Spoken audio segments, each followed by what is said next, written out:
Welcome to the SMB Community Podcast with hosts Amy Babinchak, James Kernan, and Carl Polachek.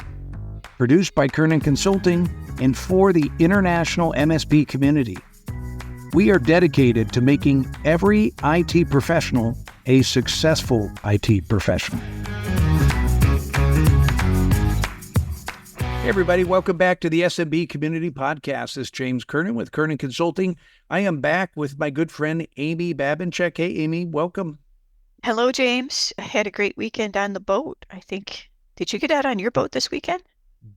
I did, yeah. Nice. It was a hot one, but yeah, it was a perfect weekend for boating for sure. Got to have that relaxation time. It is important to recharge. Yes. I actually did a little gardening as well. I know you do some gardening.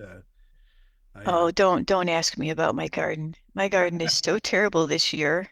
Normally, I'm like, I feel like I can grow enough things to almost subsist just from my yard, but not this year.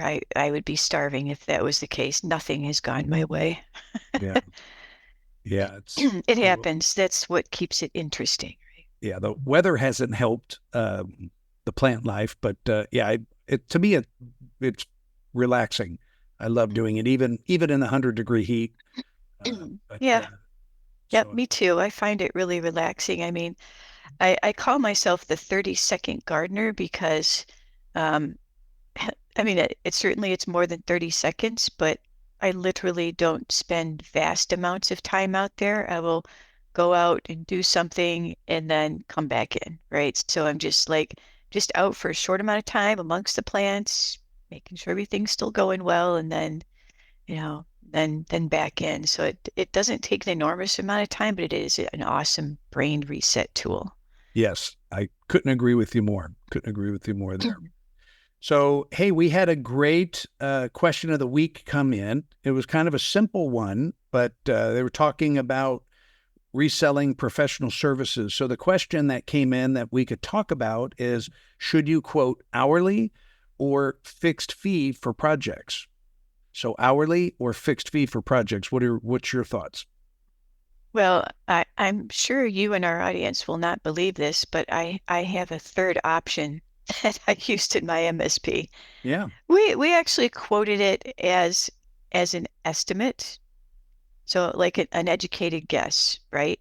And 90% of the time, Yeah. we came in at a little under what we estimated. That was our goal, right?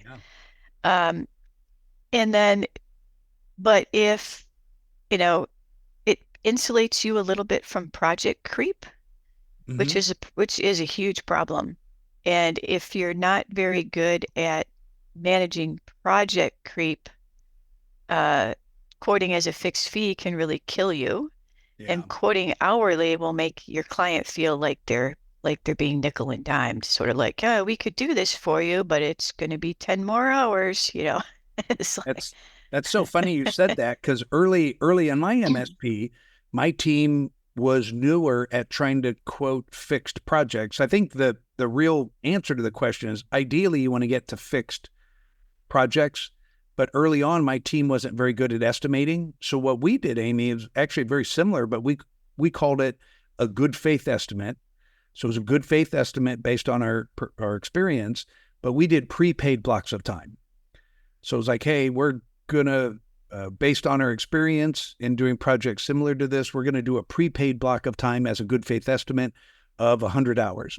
And okay, yeah. And we would show that we would discount it slightly based on our hourly rate if they prepaid, because there's nothing worse in the world than having a client owe you a bunch of money and then have, scope creep, and then projects get dragged out months and you haven't been paid. So, Oh, yeah. I mean, we have kind of all been down that path because in the beginning you aren't good at it. It's a big learning curve to learn how to quote a project, right. um, and to learn the skill of fighting against scope creep because we want to do what the client wants us to do. But on the other hand, you have to learn how to say, well, let us finish what we've started here first. Right. And then we'll talk, then we can talk about that as a phase two. And they understand that language. And so they'll, we found that to be very acceptable to them. And right, my goal with the estimate that we gave, like you, was we didn't quote it as an hourly estimate. It was just, here's the number. This is what we think based on our experience of doing projects like this in the past. There's always the chance we can run into something unexpected, Right. but we think this is what it's going to cost. And then we had a 50% upfront payment to get started on that project, right? When you're ready to go, you're Yep. going to pay 50% on that. We'll schedule the time and then we'll true up at the end. There you go. Yep. Yeah, that upfront payment I think is really important. And again, it's something else you said that's critical to running projects is managing projects.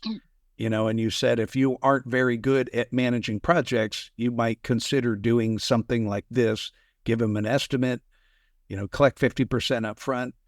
We were in the same boat. And so kind of on the job training, we did the good faith estimates, but we did the prepaid block of time up front. And then we would normally make sure we use up all those hours for what we needed to do.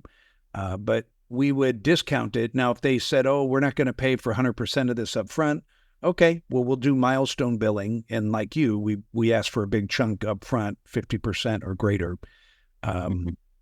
So, just to remove that leverage the client had. And something else we learned, I'll just kind of throw this out there related to project management. We learned, all of us on our team early on, learned how to become expert project managers. And you all create a statement of work that has kind of a basic outline and timeline of what needs to be done. When something else is asked outside of the scope of what you're doing, do a written change order. So I've got a one-page change order. If anybody wants a copy of it, just email me at james@kernanconsulting.com. I'll share it with you. But you'd have, the customer's name, all their information, your name, all your information. And then it would just a real simple change order that, hey, this change order is estimated at 10 hours. And, here's the potential business impact. It's just a real simple one-page form. But most importantly, you're setting expectations with the client. You're going to bill them or you're charging them more money and they have to physically sign it before you do any work on it. And that was a game changer for us because it just made us much better at holding the client accountable and then having that tough conversation about, the bill and making sure they understood up front that we were going to charge them additional. So that helped a lot. Yeah. Yep. That's not all that different from how we did our phase 2 thing, right? I guess in my experience is we were willing to do a change if the change was relatively minor, but if the change was significant, then and it wasn't going to really disrupt the success of the project, right? Then we would take it on as a later project to be done, right? Yeah. But but yeah, so be careful with that because not only do you have to worry about the scope creeping, but you also have to schedule your time in there, right? Your employees' time and Right. right. Do you have time to add all of these additional scope creep and hours to the project and still do a good job on what the original project was, right? To me, that's the most important thing. Complete that original project, very high quality work. And if there's time, you can do change orders and we can do phase 2s and different things and schedule those in. But we never want to lose sight of hitting that original project the highest quality possible. Exactly. But, we kind of grew as my company grew, became more sophisticated. We ended up hiring dedicated project management to our team that kind of ran these for us once we got a lot better at it. We had a separate line item for project management as an hourly rate on ours. And normally the rule of thumb was 10% of the project time. We would add 10% project management hours on top of it. Normally your project management labor rate is lower than what your engineering labor rate is. Like engineering might be 175 an hour, and then project management was 110 an hour, for example. But normally the rule of thumb is around 10% of the total hours. Yep, no, good point. Good point. So I hope that answered your question. So thank you for submitting that. I am here today with a special guest. We've got Larry Garcia, industry veteran and founder of Strety. Hey, Larry, welcome to the program. Hey, James, great to be here. Yeah, good to see you again. Always great to connect with you. And so, hey, for the listening audience, just so you know, we're going to talk about Strety and the reporting tools and the company that they've put together. But before we do that, Larry, let's talk a little bit about your background. Could you kind of introduce everybody? Everybody might not recognize the name at first, but you'll certainly recognize the company he's been part of. So why don't you talk a little bit about your background? Yeah, so born in Jersey City and grew up in Miami, Florida. Basically a lifelong Floridian. Early on, I was in finance. Then I had a stint being a middle school teacher, and then I ran into a mutual friend, Brian Dosal, who had created Bright Gauge, and at the time he was looking to staff up on sales, and I had a background in financial sales at Deutsche Bank, so. We connected. I joined the company. I think we officially like 2012, but I started in 2013. So it was very early days. Yep. I even remember some of my first sales calls. It was like no one trusted the cloud. It was like, I don't trust if it's not on premise, so I don't want to do it. So I remember that challenge. But yeah, I've been in the MSP industry since 2013. I joined when we had, 100 or so customers, and we grew that to just about 2,000. And basically from 2013, big growth story. And then the company was sold to Continuum in 2019.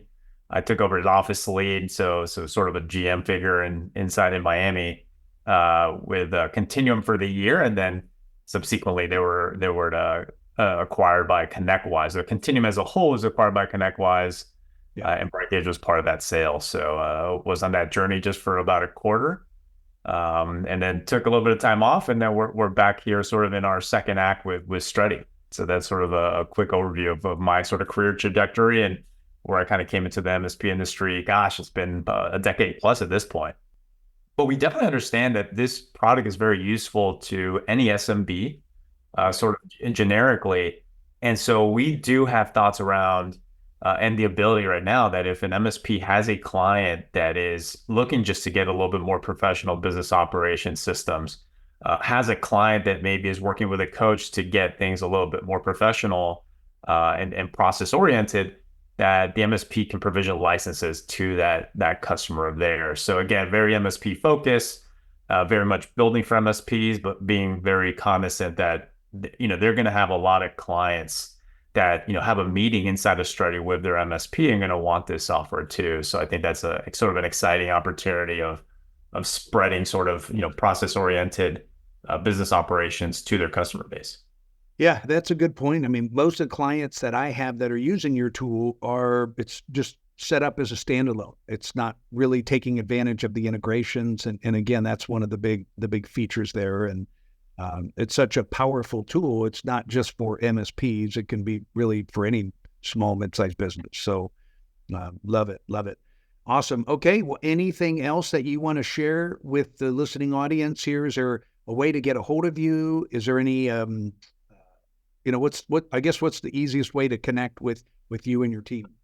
Yeah, just on our website, pretty straightforward. Strety, with the soft E, I believe that's the phonetic term, but strety.com, pretty straightforward. No great story around that name other than it was a cheap.com, and we were interested in buying Bright Meetings, but we were offered some ridiculous six-figure sum for it. Just a Strety website. I'm on LinkedIn. James, huge fan of your mastermind peer groups, can speak higher about it and just the importance too, as being a facilitator myself of a peer group, how important those are and what a game changer that was. I know for us on the sales side in Bright Gauge, once I joined the peer group, it was night and day, just being able to get out of your own head and talking to peers and having their experiences as a one entity is incredible. But yeah, they can reach us at Strety.com. And then, yeah, we'll be in sort of the Kernan world for sure. So thank you. Right. Sounds good. Well, hey, Larry, thanks for being on the program and sharing with everybody. Looking forward to working closer with you guys. And if you haven't checked it out, just go to Strety.com, STRETY.com, and check out that tool. It's awesome. And then, hey, I wanted to talk a little bit about the Olympics. We're kind of on the tail end of the Olympics now, but it's really been a lot of fun, especially this weekend. What were some of the events that you watched, Amy? I'm probably an odd Olympics watcher, maybe, because I take this opportunity. Well, one, I subscribe to Peacock so that I can save all the things I want to watch because there's just too much. So I'll be watching the Olympics for a couple of weeks after it's officially over. There you go. But it's kind of odd because I'm not a big sports watcher outside of the Olympics. But when the Olympics comes around, I'm really fascinated because I get to see women playing sports, and I get to see sports I never see on TV. Right. So the other day I was watching handball and water polo, which is sort of like handball in the water. Or handball is water polo, not in the water. Water polo. Water polo just is a fascinating sport. I mean, if they had that when I was a kid, that's something I would have been drawn to because I was big swimmer at the Y and everything. And if they had a water polo team for girls, I would have been in it. That looks like a blast. And I watched the shooting sports. I watched the canoeing and the rowing, the sailing. We spent quite a bit of time watching judo. It's just I just like the range of sports that you just don't normally get a chance to see. Yeah, that's a good point. It back to water polo. I grew up in the Midwest, and in the Midwest, it seemed like there were like three sports. There was, for boys at least, football, baseball, wrestling. Wrestling was during basketball season, and since I'm not a skyscraper, I'm 5'9", I was always wrestling. So those were the three major sports for me growing up. And then out on the West Coast, the Sunbelt states, swimming is big, water polo's huge. And both my boys, once they went into high school, ended up kind of switching out of football and they went into water polo. They love swimming and water polo and nice beach life. But water polo is so much fun to watch. And it's such a brutal sport. It's a tough brutal. sport. You're swimming in the deep end the entire time, and trying to just keep yourself above water is one thing, yet alone somebody on your back trying to drown you. So the U.S. women have this goalie who actually plays professionally for Greece. Greece has a professional women's water polo league. Anyway, she plays there, but in the Olympics, she plays for the U.S. and the U.S. Just wiped Greece off the map with their polo team, but they had their goalie, which was probably ribbing them a bit. This woman routinely gets out of the water to her hip bones, like hands over her head, like her legs can push her that far out of the water. So listeners, next time you find yourself swimming, try to do that. Put your hands over your head and lift yourself out of the water with just your legs and see how far you can go. I'm just amazed at the strength that they have and the stamina. Because even when they go into the penalty box, they're still swimming. Like they're still treading water over there. Like they don't stop for an hour and a half. And they're battling and they wear this it's like a helmet for the water, right? It's a cap, but it's got major ear protection on it so they don't get their ears scraped off because they're battling out there. It's a very different sport. When my oldest boy went out for water polo, one of the first things I did, I went straight to the library and got a water polo because I didn't know any of the rules. I couldn't help. So anyway, it's pretty funny. Did you see the shooter, by the way? There was one of the firing ranges. I think he was from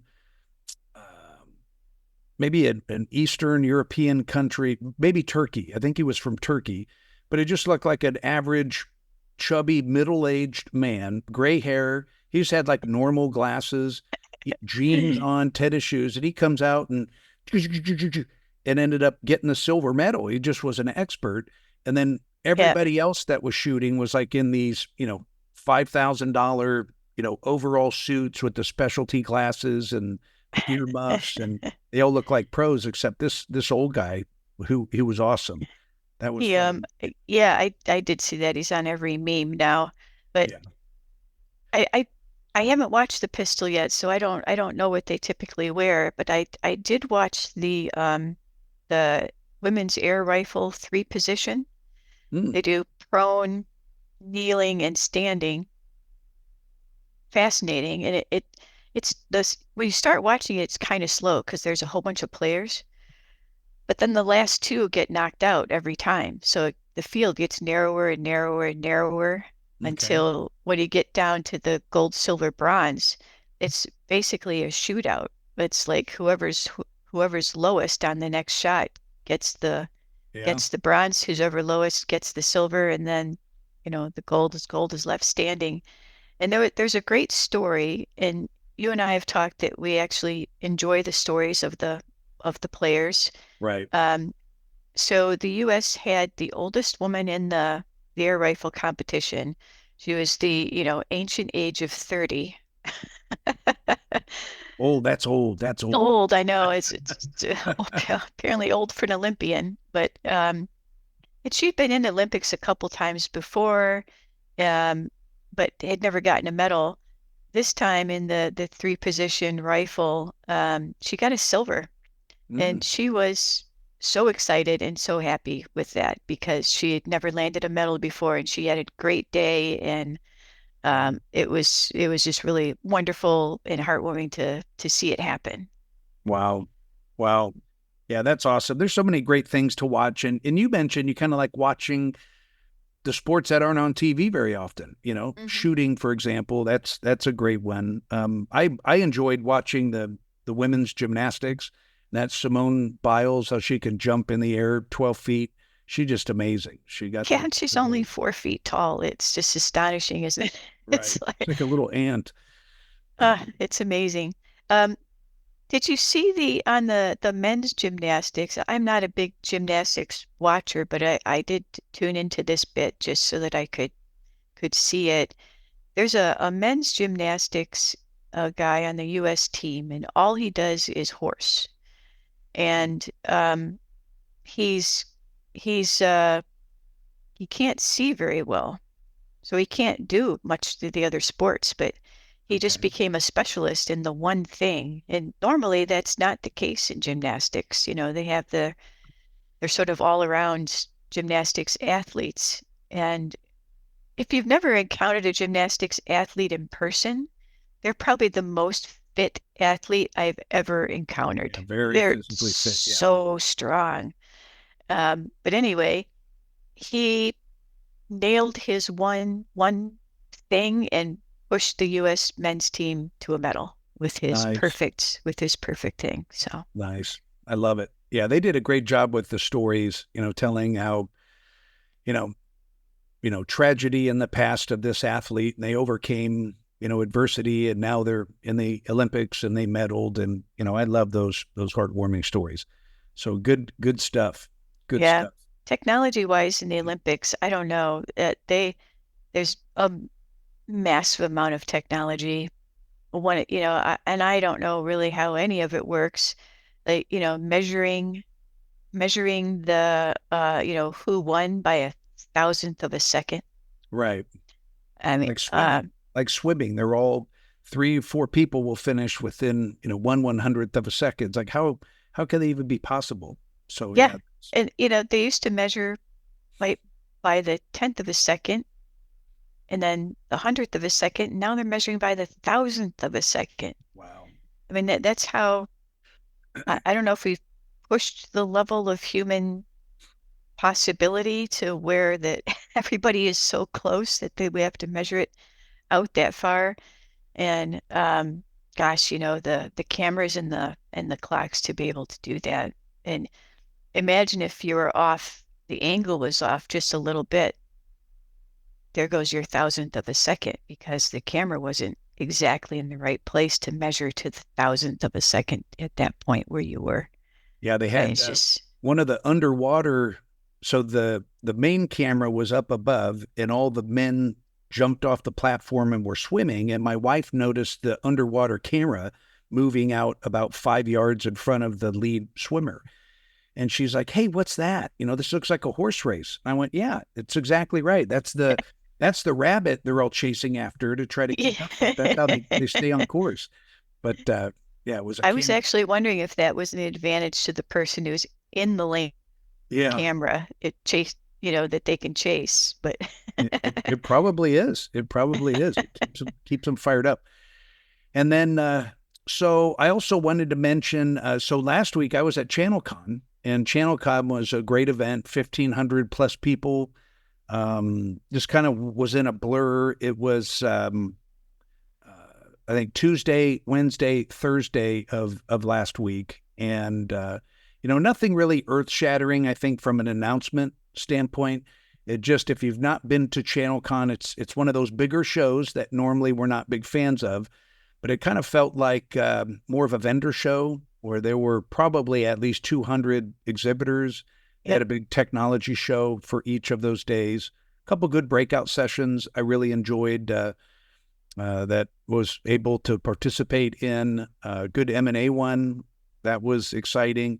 And then one I thought was interesting was one that Chris Phillips led from CompTIA, and he had a panel, and it was on managing multi-generational workforce, managing the multi-generational workforce. And the panelists all represented, different age groups, and they talked about what their companies were doing and what was working, what wasn't working, to kind of blend everybody together in one culture. Mm-hmm. And I thought that was interesting. I bet it was. I get a little bit annoyed at some people when they're talking about this, though. Being a member of Gen X, right? We got the term slackers. Mm-hmm. So, and ever since then, like, it's just assumed that every generation coming up is more lazy than the one previous. Like, it's like it's like a standard joke practically. Right. So I get a little amused when I hear Gen Xers talking about Gen Zers and how lazy they are. And I'm like, look, we invented the label slacker, so don't. We're working we're working smarter, not harder. Yeah, it's yeah, I don't know. I think every generation has its strengths, and they find a way to do things better than we did them. Yeah. And better than the generation before us did them. And yeah. I'm always excited to see young people coming up. Couple interesting things though that I grabbed a hold of. One, we're just like you said, we're all different, and you need to embrace those differences, meet people where they are. But regardless if you're a slacker or not, there's minimum work requirements that you need to hit in order to experience, all the perks the company has to offer.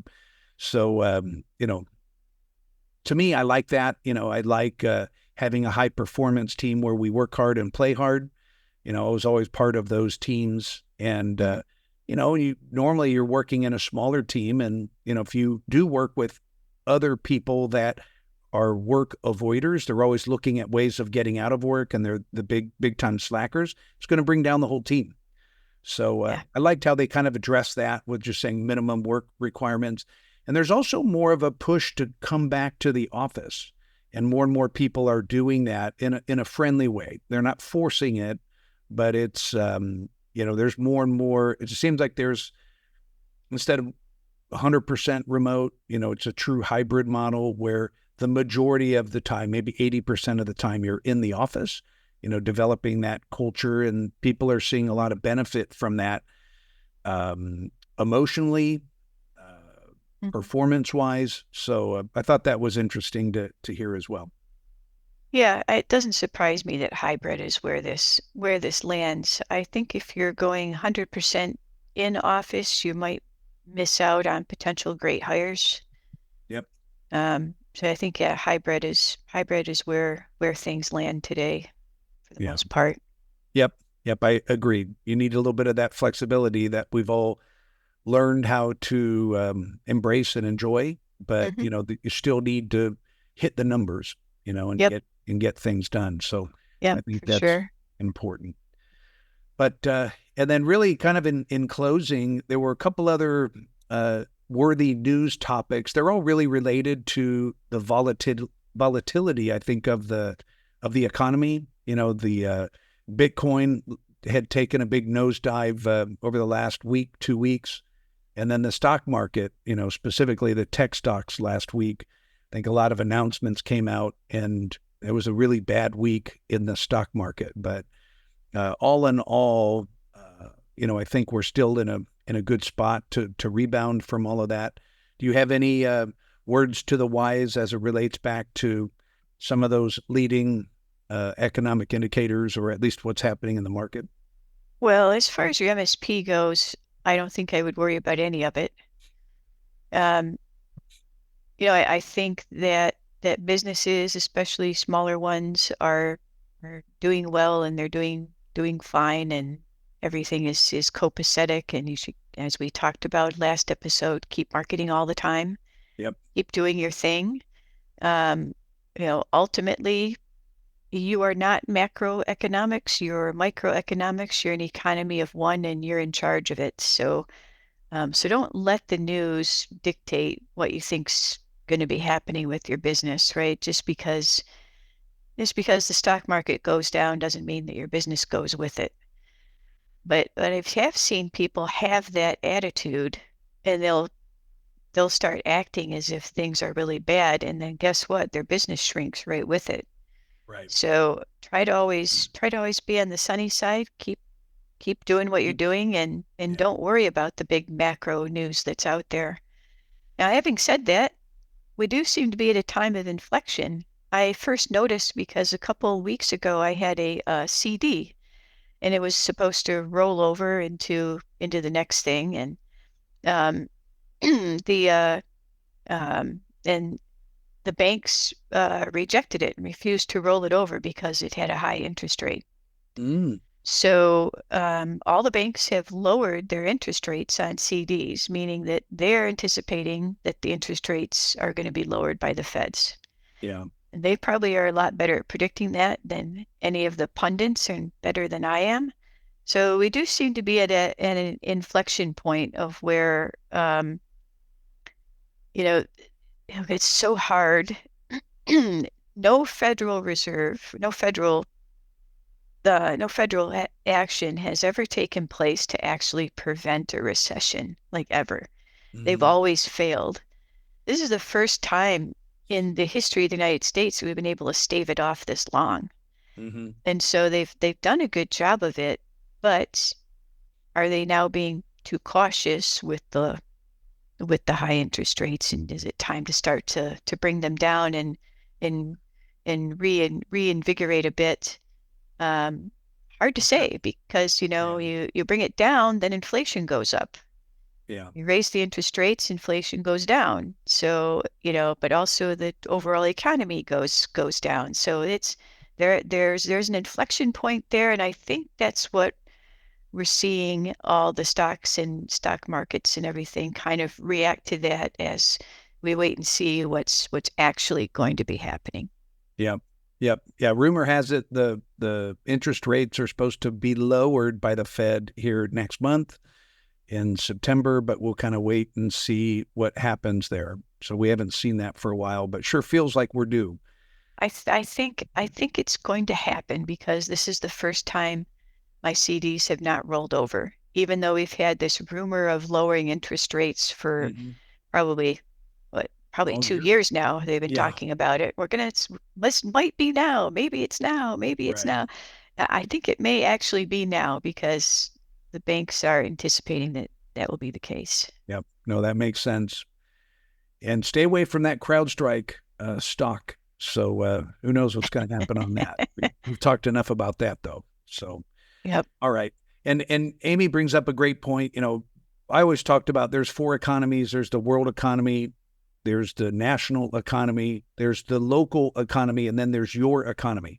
And your economy is your own ecosystem. It's your business, your vendors, your customers. And Amy's exactly right. It's exactly what you make of it. So keep that positive mindset, keep marketing yourself. And I've seen most people just grow right through these more turbulent times. So it's up to you with what you're doing marketing wise and your mindset. Right. Well, think of it this way. You got into business to have more control over your future, and you should treat the economic news the same way. You still have control over yourself no matter what's going on in the world around you. Exactly. Exactly. All right. Well, are you up to anything else the rest of the summer here? Do you have any events that you're headed to? I just got invited to come down and be on a panel September in Orlando. And it's going to be an MSP, selling your MSP thing. So I'll let you know more about that next time. It's going to be in September, and I'll get that all nailed down. I'll let you know next episode when that's going to happen, and maybe we can see you there. Orlando's pretty easy to get to, and September is actually a low-cost month to go to Orlando as well, because the kids have just started school, so it's a bit of a lull in their tourism business. So good time to grab a flight and a hotel out there. Yeah. Yeah, that's perfect timing. I'm excited because I'm back for a while. I don't think I'm traveling for about the next 6-7 weeks. So looking forward to that. But at the end of September, I'll be at out in Denver for we've got an M&A workshop on Wednesday, and then Thursday, Friday is our Mastermind Roadshow. So I'm looking forward to that. And then back in October, we've got SMB Tech Fest. It's out in Orange County, California. So those are a couple things on my docket. So, well, awesome. Well, as always, great to connect with you. Thanks for sharing your wisdom, and we will catch up with everybody next week.